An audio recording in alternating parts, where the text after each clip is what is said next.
Is he listening?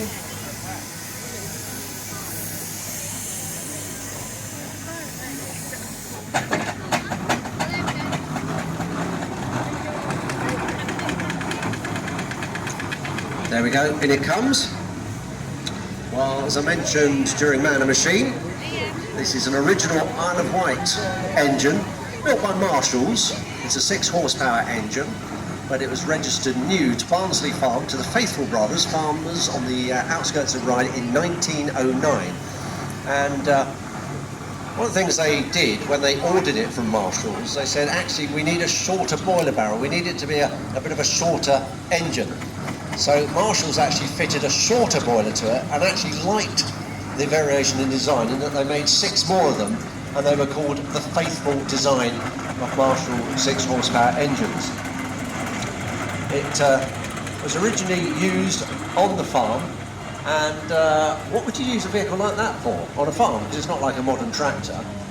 Well, in some ways it is, because it has a very strong haulage capacity. Steam power is massively powerful. If you think about railway locomotives, think about mainline locomotives on the East Coast Main Line, the West Coast Main Line, Flying Scotsman and all that. They would be hauling 500 or 600 tons of carriages for one locomotive, high speed, 100 miles an hour. So steam is intensely powerful, it's massively powerful. So even on these smaller traction engines, they have a really strong towing capacity. So a vehicle like this would have been used in 2 ways. One for hauling carts and logs and timber and hay bales and supplies around a farm. And secondly, you'll see the flywheel up on the left-hand side of the boiler barrel. When stationary, a vehicle such as this could just be parked up stationary, handbrake on, and simply the flywheel engaged, so the flywheel will spin around. And what they would do is they'd have farm implements, such as a generator, a water pump, a saw bench, a stone crusher, a threshing box, and then put a drive belt from the flywheel onto the farm implement and use steam power driven from the flywheel to drive a farm implement. And that's often how they got used. So an Isle of Wight engine, 6 horsepower Marshall traction engine, agricultural engine, now owned by Ed Day from Ryde here on the Isle of Wight.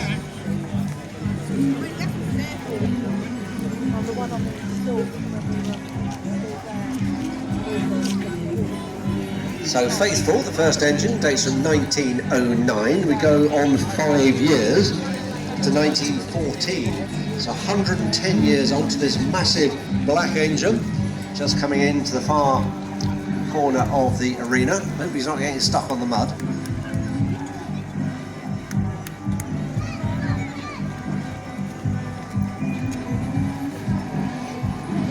Just reversing a bit, I think he's going to take a run up. The thing that happens at the steam show is every year we have the arena in pretty much the same position every year, because it just sort of fits nicely into the middle of the showground. So what become the entrance areas always get a bit of heavily compacted, and when it rains it gets muddy. So it does cause a bit of slipping and sliding, and that is exactly what is happening with that engine over there. You wouldn't think that would be the case, because again it's an agricultural engine which had a busy life on farms and so on. He's trying again, get a bit of speed up.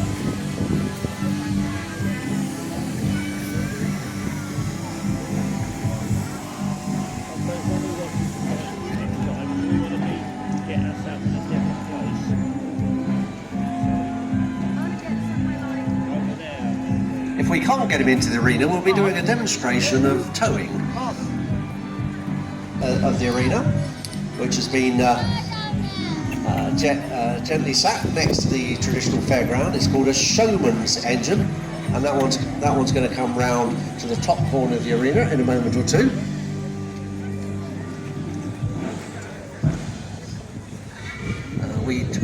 We tried our luck there. We've been thinking, yeah, the arena's dried out enough, it's not too bad, we can get the vehicles in, we can get steam engines in. Maybe we can't with a massive ploughing engine such as that one, which appears to be a bit stuck. What we may have to do is, some of these guys, they're quite used to this actually, and they get what's called a push bar, or a tow bar, it's not chains or anything, and can get other forms of traction to haul it in.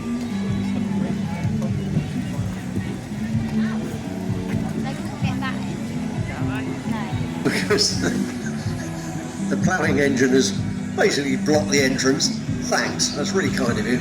Well, we do have some of the miniature engines, so we're going to bring in the miniature engines first. Normally it's the other way around, what the heck.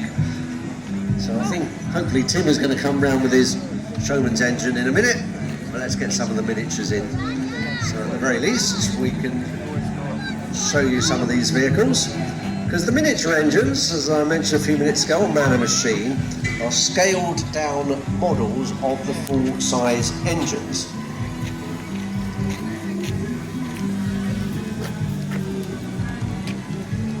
They're all recent constructions, but in virtually every respect are simply scaled down versions. This one coming in was only finished 4 years ago.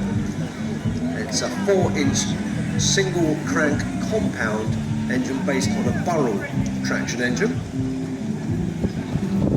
owned by George and Michael Harmon from Tenterden in Kent.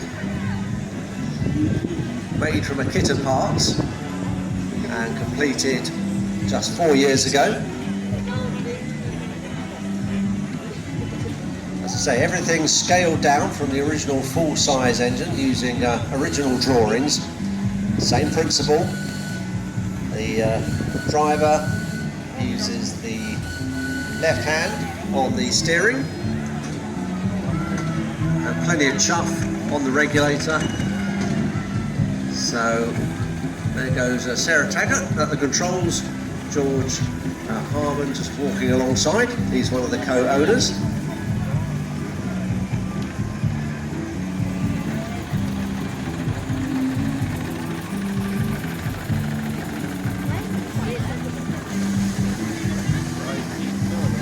It was getting very confusing. At one moment nothing was coming in, now they're all coming in at once. I'll talk about the Showmans engine first of all, which is owned by Tim Spencer Peake from St Helens here on the Isle of Wight. It's a 1937 Fowler Showmans tractor. It's actually a conversion. It was originally a traction engine and converted to Showmans specification.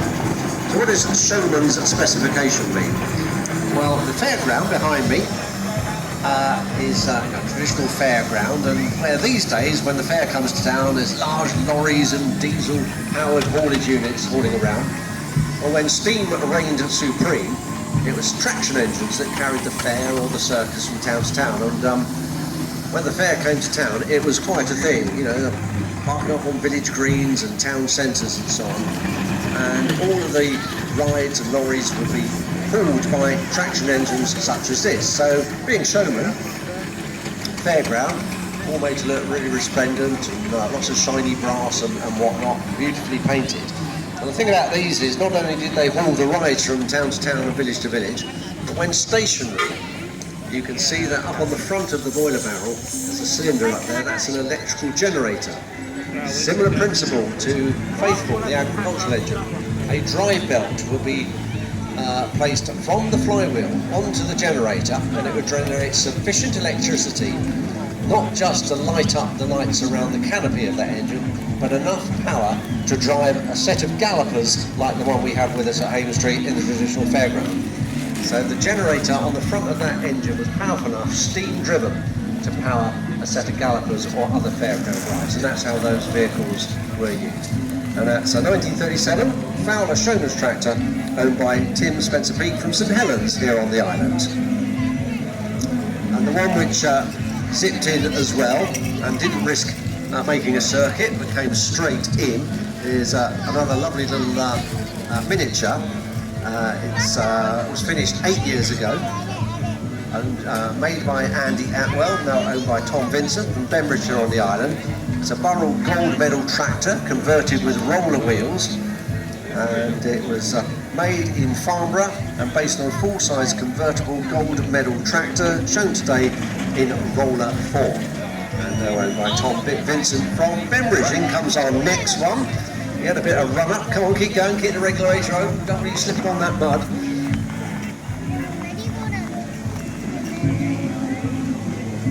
Here it comes. This one dates from 1923, so 101 years old, to this Tasker & Sons Little Giant B2 tractor.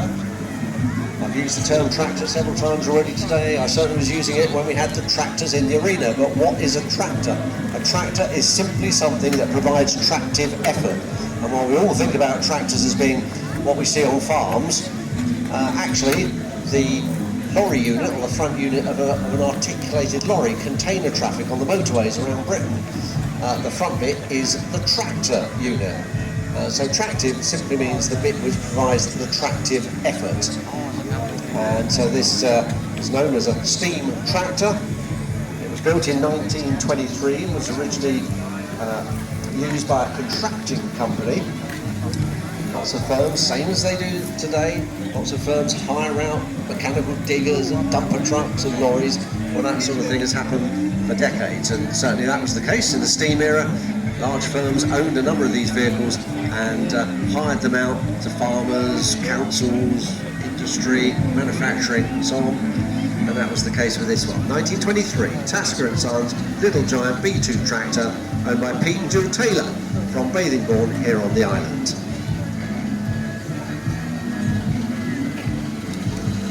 Well, and while our large ploughing engine remains stuck over the far side, two are coming in at once.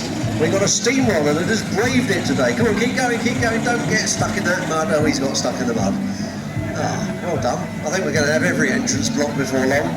Well, while he works out what to do, let's just talk about the miniature that is coming around in front of the commentary position. It's finished some 13 years ago.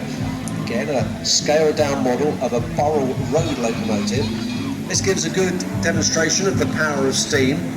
Even though it's a small engine, it's hauling a trailer, two trailers, there's three people being transported. Everything's scaled down exactly, and plenty of power. And in fact, it could quite easily probably carry a good 6 or 8 people, plus a couple of more wagons, and make very light work of it all. It's a 4 inch to the foot, 3rd scale miniature road locomotive, and it's now owned by Nick Houghton from Bedfordshire, and was finished in 2011.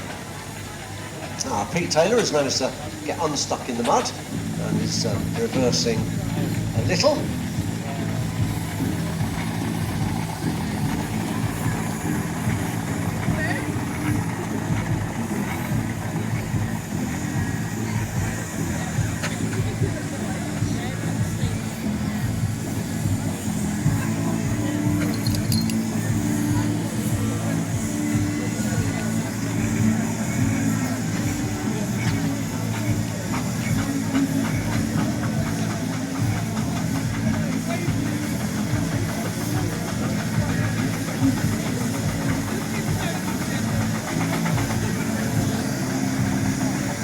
Another gallant steamroller driver chancing their hand.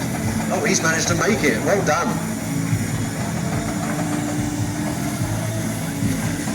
This one dates from 1923, so 101 years old. It's an Aveling and Porter steamroller. It's owned by Andy Barrett from Wootton here on the island. A regular exhibitor at our steam shows here every August bank holiday weekend each year. This being our 49th Island Steam Fair. It's the big 5-0 next year. But great to see a number of vehicles trying their hand. We did have a lot of rain yesterday, well, I expect you were fully aware of that, and you can see what it does to our arena. And we thought, yeah, they'll get in today, no problem. And I'm finding it a wee bit more difficult than we're expecting. But great to see Andy Barrett get in with his steamroller. I don't think he's moved up, I can't actually see beyond the other engines parked up, but I think he just went in straight in, just lined up. That's good enough for him. And it's Aveling and Porter. Aveling and Porter were prolific makers of steam engines, steam rollers and such like. And steam rollers, of course, would have been used on road making duties. Still have large rollers when roads are being laid these days, and pavements and motorways and so on. Still have very large heavyweight rollers, all diesel powered these days. But right up until the 1960s, and indeed creeping into the 70s, steam rollers were still used. Steam rollers were some of the last commercial uses of steam power. And it's actually why there are more steam rollers in preservation than any other type of steam vehicle, because they lasted right up to the end, and at a time when people were starting to acquire stuff for preservation. Good to see that one, 1923 Aveling water steam roller.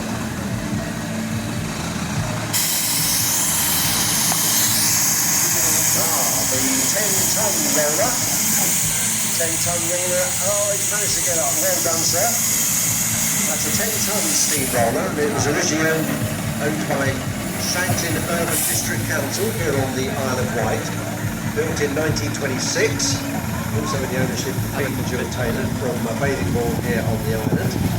And so that particular vehicle has a steam roller. Would have been used by the former Shanklin Urban District Council when the was much smaller town and urban councils were involved in road making and so on, rather than county councils and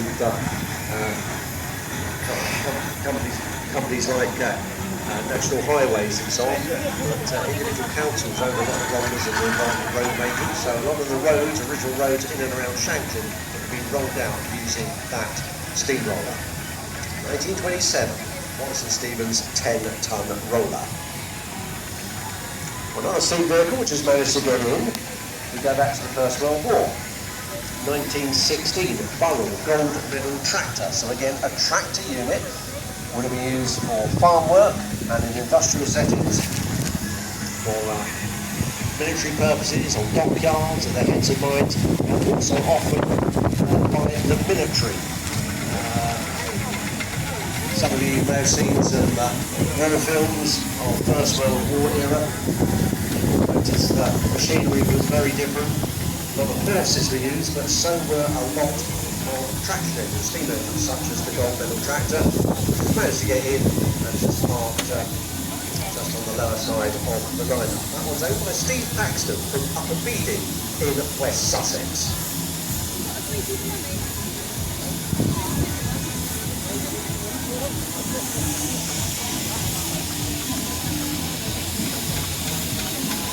Getting a bit lost as to who's who at the moment. I say you are too, but we now have another model coming in along the miniature roller, coming in along the lower side of the arena.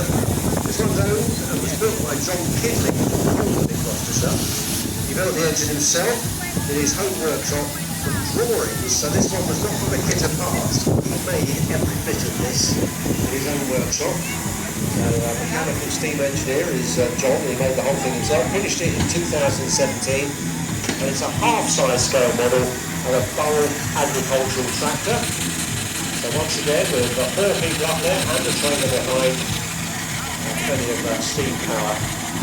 Burrell agricultural trim was 6 inch to the foot, half-size scale model, just making its way around the top side of the ring.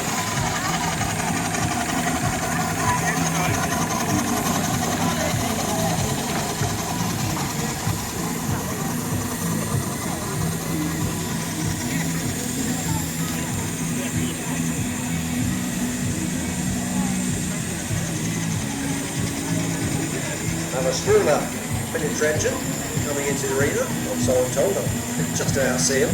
This is a 3-inch scale model, so it's a quarter size of a full-size engine.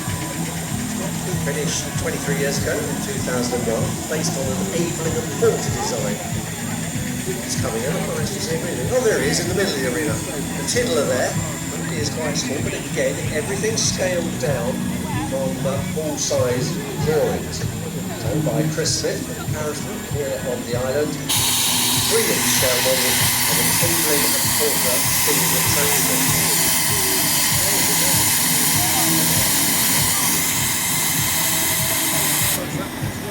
Another miniature engine, one we saw take part in Man and Machine a short while ago, was completed in 1997. This is a 4-inch scale model.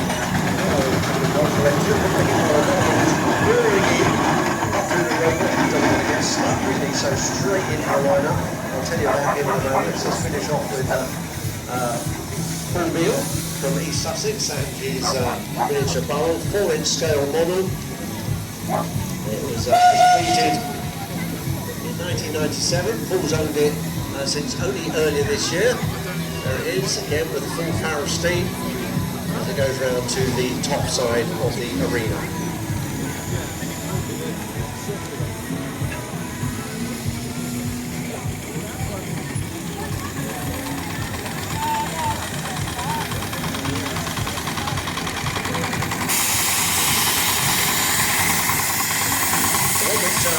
came roaring in up through the centre of the ring a few minutes ago, thanks to the former First World War, 1911.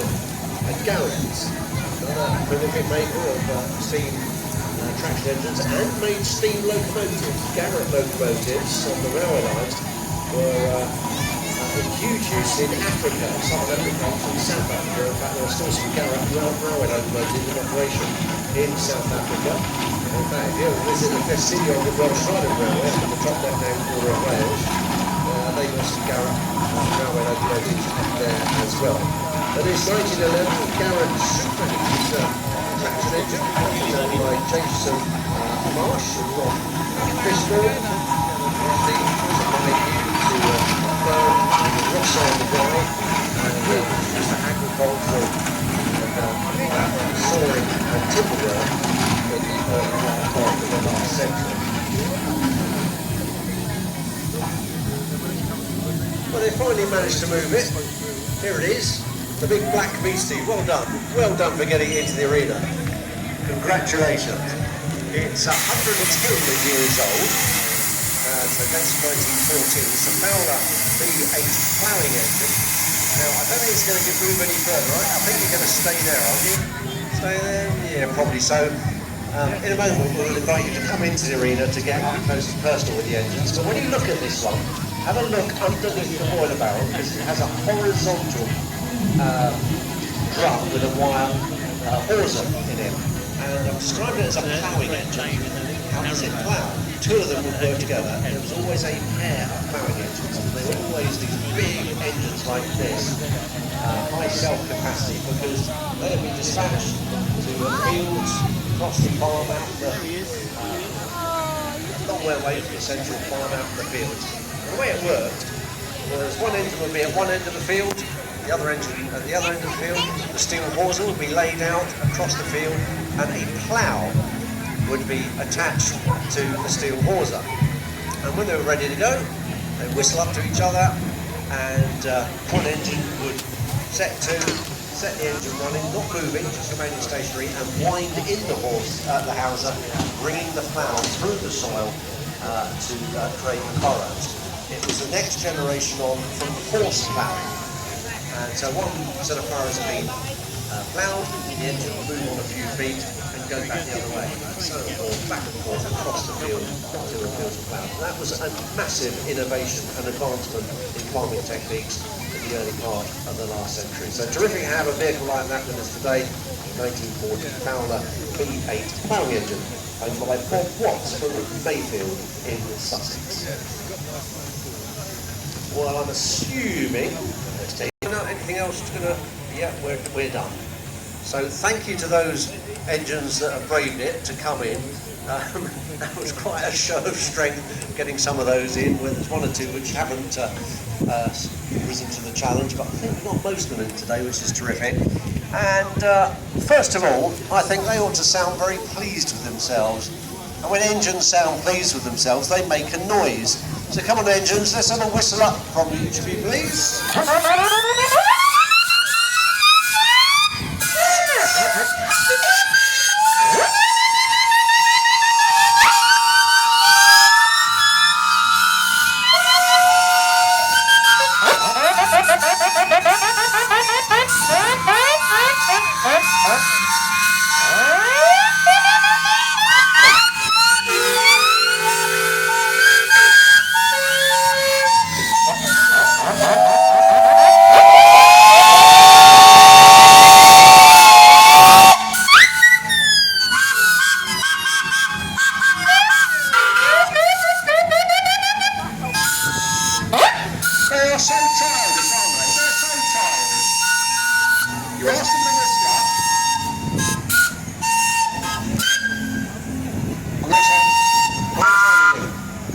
Ladies and gentlemen, give a huge round of applause.